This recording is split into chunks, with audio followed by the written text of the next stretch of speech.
আল্লাহুম্মা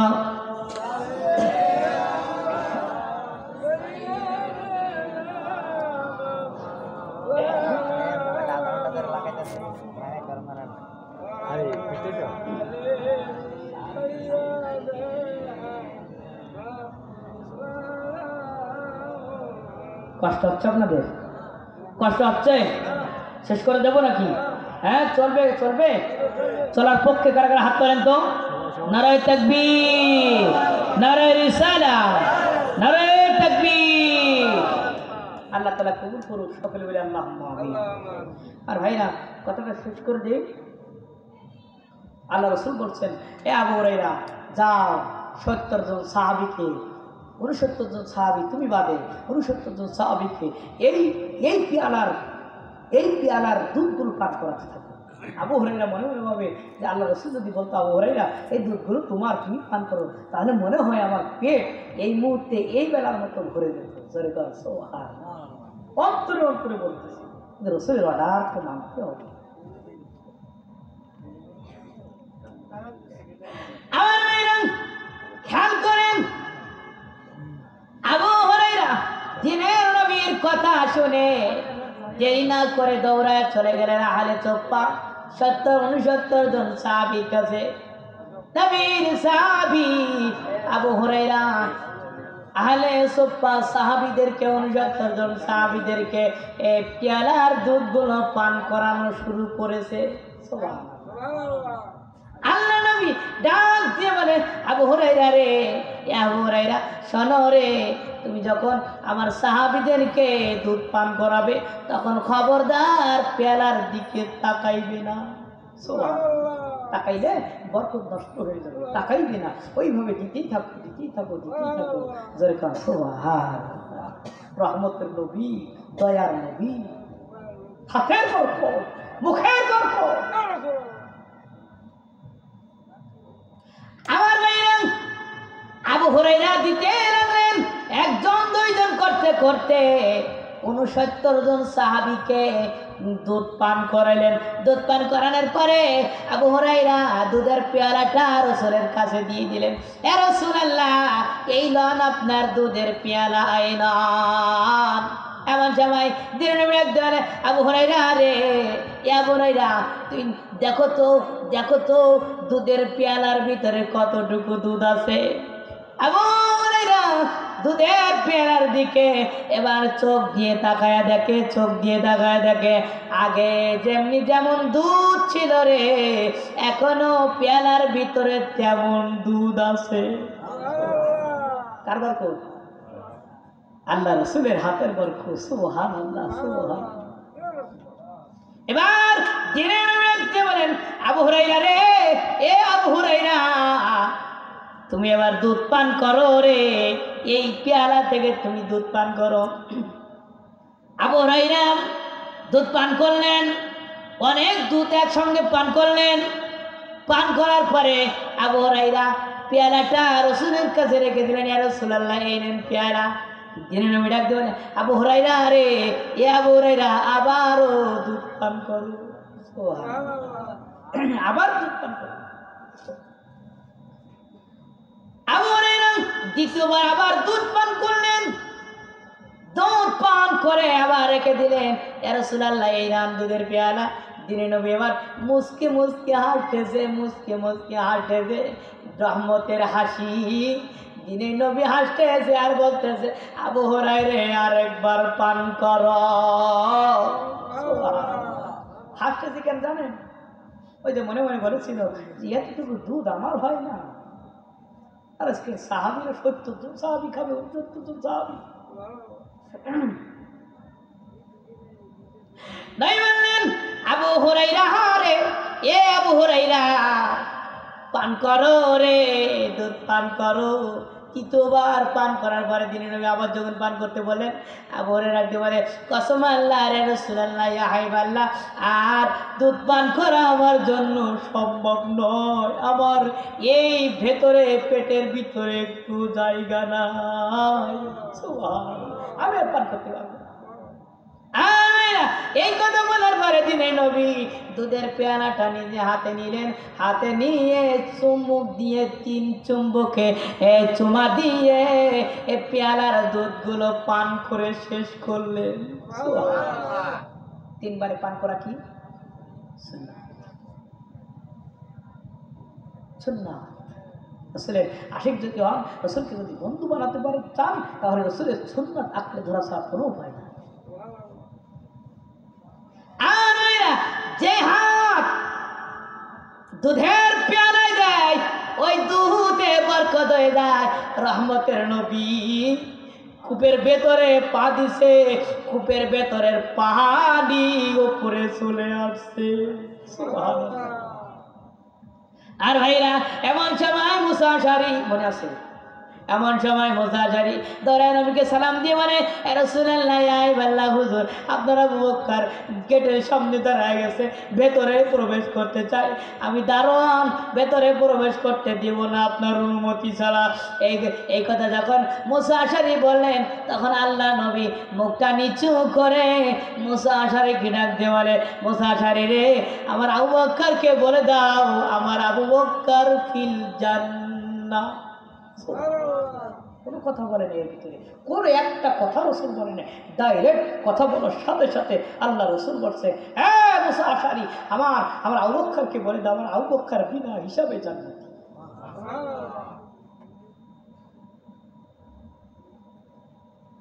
হারিসুন আলাইকুম বিল মুমিনিনা রাউফুর রাহিম। মুমিনদের জন্য সবচেয়ে বেশি দয়ালু আমার রাসূল, দয়ালু। তিনি উম্মতের কল্যাণ চায়, অকল্যাণ চায় না।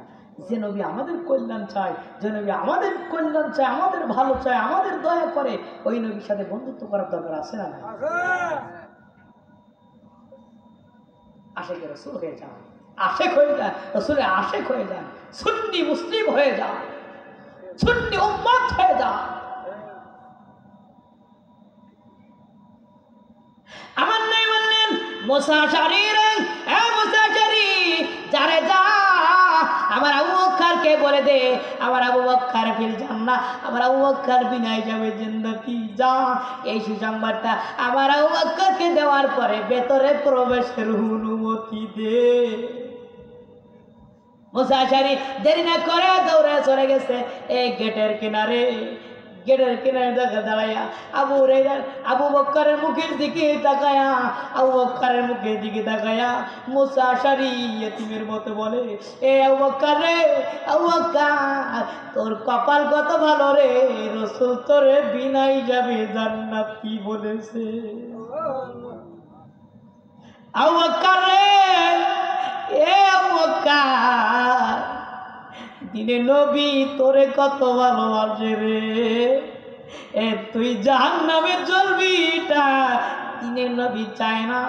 দুনিয়ায় থাকা অবস্থায় আবু বকর রে তোর জান্নাতের ফয়সালা দিছে, তোর কপাল বড় ভালো।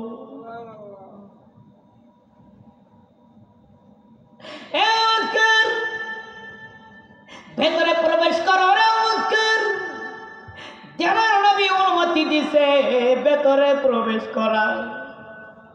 একথা বলার সঙ্গে সঙ্গে আবু বকর সিদ্দিক আর দেরি করে নাই, একটা দহর দিয়ে আল্লাহ রসুলের কূপের কিনারে গিয়ে দিনে নবীকে সালাম দিলেন।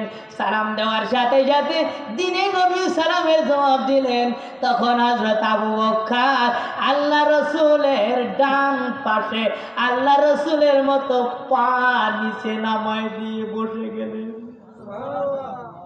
রসুলের অনুকরণ করতেছে, রসুলের অনুকরণ করতেছে। রসুল যেভাবে হাঁটে ওভাবে হাঁটতে হবে, রসুল যেভাবে খাইছে ওইভাবে খাইতে হবে, ঠিক কিনা বলে? আচ্ছা, আমাদের পার্শ্ববর্তী রাষ্ট্র ভারত না, ভারতের নরেন্দ্র মোদী যেভাবে হাঁটে, যেভাবে খায়, যেভাবে পোশাক পরে, যেভাবে দাড়ি রেখেছে, গোপ রেখেছে, চুল রেখেছে, আমরা যদি ওইভাবে অনুকরণ করি তাহলে কি জান্নাত পাবো? হ্যাঁ, অনুসরণ করতে হবে কাকে? মুহাম্মদ রাসূলুল্লাহ সাল্লাল্লাহু আলাইহি ওয়াসাল্লামকে অনুকরণ করে চলতে হবে। রাসূল যেভাবে পা নামিয়ে বলছে, আবু বকর সিদ্দিক ওইভাবে পা নামিয়ে ডান পাশে, হুজুরের ডান পাশে বসে গেলেন। আহারে সাহাবী যদি আমরা হতে পারতাম। আমার মেয়েরা মুসা আশারী আবার চলে গেলেন নবীর দারোয়ান কাজ করতে গেটের সামনে। আল্লাহ নবীর সাহাবী মুসা আশারী দাঁড়ায় গেলেন গেটের পাশে। এমন সময় আল্লাহর কুদরত বোঝা যায় না, করতে গেছে না ঘুরতে ঘুরতে নবীর সাহাবী ওমরে ফারুক গেটের সামনে হাজির হয়ে গেছে। যে ওমর রে শয়তান দেখলে ডরা হায় রে, সেই ওমর আজকের গেটের সামনে দাঁড়ায় গেছে।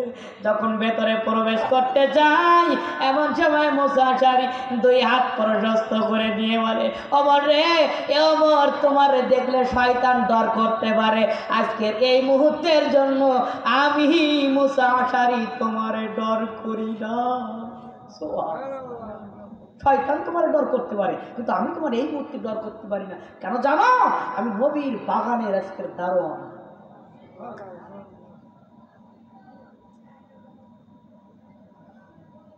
দারোয়ানের দাম আসেনি? হ্যাঁ,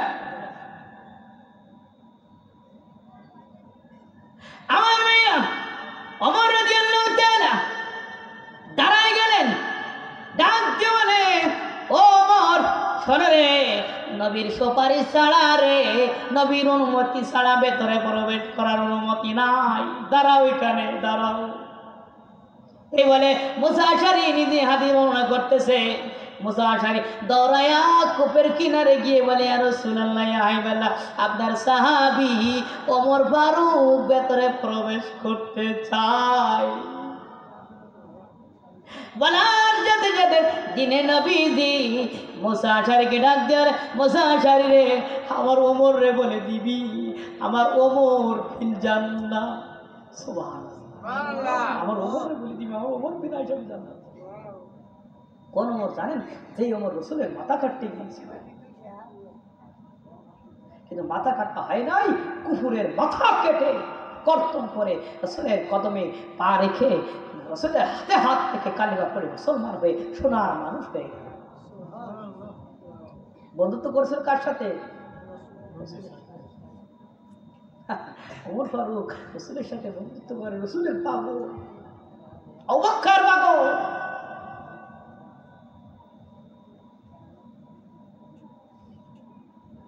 মুসা আশারী রে, এ মুসা আশারী, যারে যা, আমার ওমরকে বলে দে, আমার ওমর বিনা হিসাবে জান্নাতি, আমার ওমর রে বলে দে। মুসা আশারী দৌড়ে চলে গেলেন গেটের কাছে। ওমরের মুখের দিকে তাকায় বলে, ওমর রে, ওমর, দিনে নবী তোমাকে জান্নাতি বলেছে, তুমি কি জান্নাতি? সুবহানাল্লাহ। ওমর রে, এ ওমর, তোর কপাল কত ভালো রে ওমর, তুমি জান্নাতি, নবী বলেছে। নবীর জবাব দিয়ে বলছে, নবীর কথা কি মিথ্যা হয়? এই কথা বলার পরে আল্লাহ মুসা আশারী দিয়ে বলে, এ ওমর রে, ভেতরে প্রবেশ করো রে, রাসূল অনুমতি দিয়েছে। ওমর ফারুক দৌড়া চলে গেলেন, দৌড়ায়া চলে গেলেন নবীর কাছে, নবীকে সালাম দিলেন, নবী সালামের উত্তর দিলেন। ওমর ফারুক আবু বকরের পাশে না বসে বাম পাশে বসে গেলেন। ডান পাশে বসবেন না। ডান পাশে কোন সাহাবী? ওয়াজ ভুলে গেছেন? ডান পাশে কোন সাহাবী? আবু বকর। কোন সাহাবী? আবু বকর। আর বাম পাশে ওমর। আর কিছুক্ষণ পরে আবার উসমান রাদিয়াল্লাহু তাআলা আসলে প্রবেশ করতে দেয় না, অনুমতি ছাড়া দৌড়ায় রাসূলের কাছে আসলেন মুসা আশারী, ইয়া রাসূলুল্লাহ, ইয়া হাবিবাল্লাহ, আপনার উসমান ভেতরে প্রবেশ করতে চায়। নবী আমার ডাক দিয়ে বলে, ও মুসা আশারী রে, আমার উসমানকে বলে দাও, আমার উসমানও বিনা হিসাবে জান্নাতি। তবে মুসা আশারী রে, এ মুসা আশারী, আমার উসমানকে বলে দিবি, আমার উসমানের মহাবিপদ আছে, আমার উসমানের মহাবিপদ আছে। মুসা আশারী দৌড়ে চলে গেলেন গেটের কিনারে, উসমানকে ডাক দিয়ে বলে, ওসমান রে, এ ওসমান, দিনে নবী তোমাকে জান্নাতি বলে ঘোষণা দিচ্ছে, তুমি না জান্নাতি, বিনা হিসাবে জান্নাতি। হাসরে এ উসমান তুমি খুশিতে ভরপুর হয়ে যাও, কিন্তু খুশি হয়েও না, আনন্দ কইরো না রে উসমান। দিনের নবীর পবিত্র জবান দিয়ে বলেছে তোমার সামনে বিপদ আছে।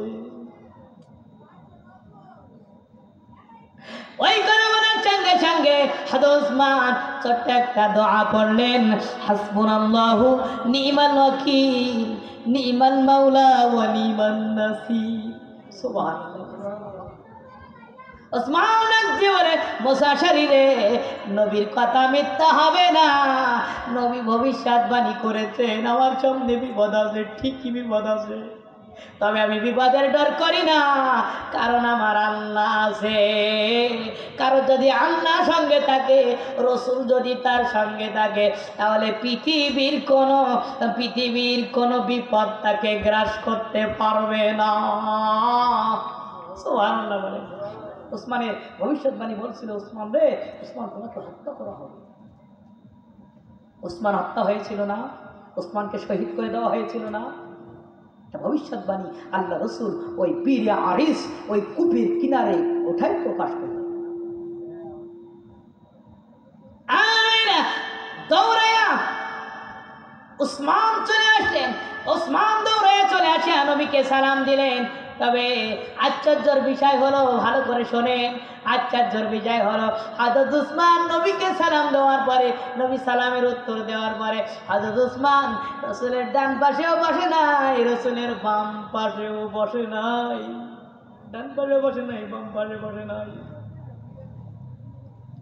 নবী কূপের সামনের দিকটা রসুলের দিকে ফিরে হযরত উসমান বসে গেলেন। সুবহানাল্লাহ। দুই পাশে দুই সাহাবী, সামনে উসমান বসে। আমিনা মুসা শরীফ দাঁড়া রয়েছে পাশে।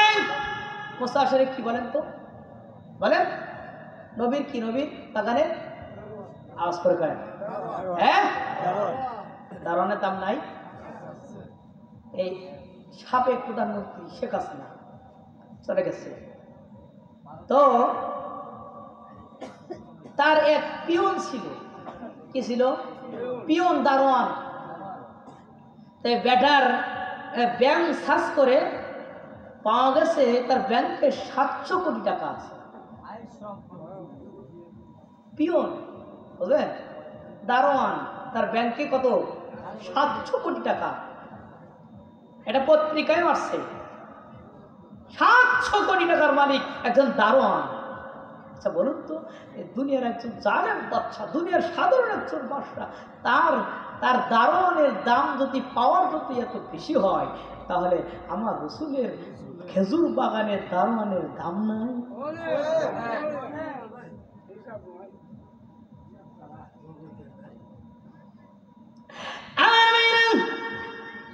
নবীর বাগানের দারোয়ান মুসা শরীফ, তিনি কিন্তু দাঁড়ানো অবস্থায় আছে, নবীর পেছনে দাঁড়ায়া রয়েছে এক কিনারে। আবু বকর বসা, ওমর বসা, উসমান বসা কূপের চারিখানায়।